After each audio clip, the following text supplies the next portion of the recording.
The Moon. It's our nearest neighbor in space, and data we gather from its features can tell us a lot about the rest of our solar system.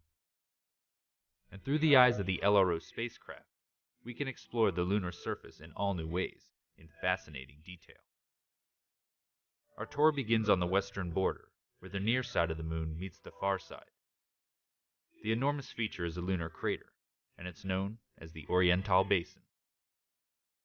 Here, LRO's terrain map combines with surface gravity measurements from the Grail mission.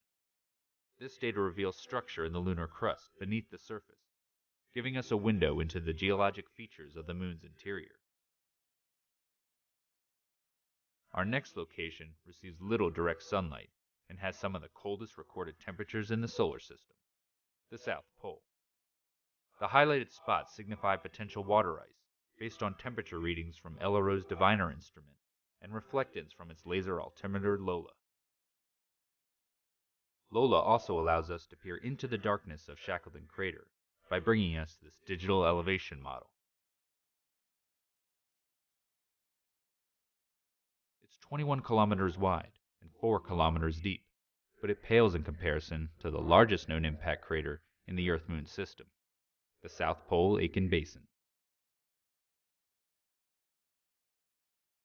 Sitting on the far side, it's 2,500 kilometers across and 13 kilometers deep.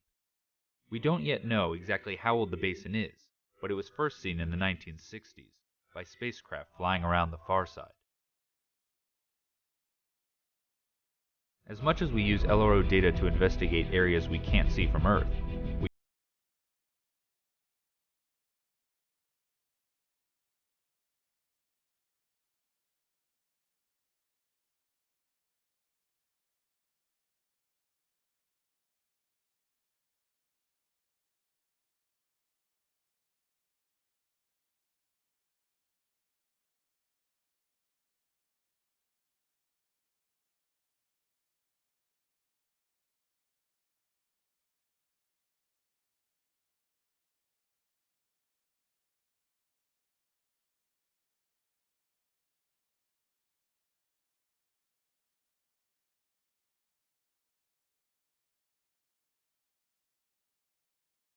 to the Aristarchus Plateau.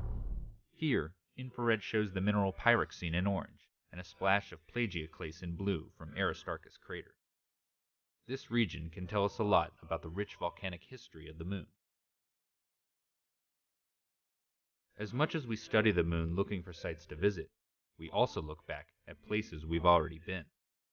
This is because the new data that LRO is gathering helps us reinterpret the geology of familiar places, giving scientists a better understanding of the sequence of events in early lunar history.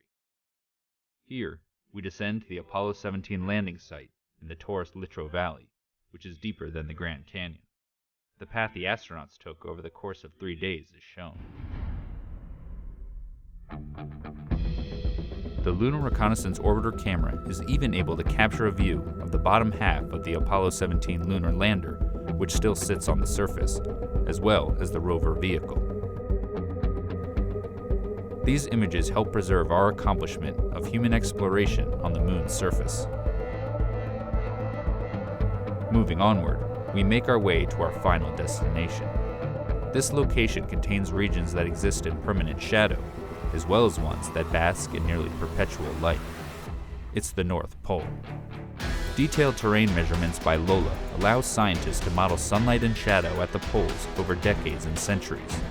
Sunlit peaks and crater rims here may be ideal locations for generating solar power for future expeditions to the Moon. This updated visualization of the lunar landscape stands as a testament to the functionality and abilities of the Lunar Reconnaissance Orbiter spacecraft. And as the mission continues to gather data, it will provide us with many more opportunities to take a tour of our Moon.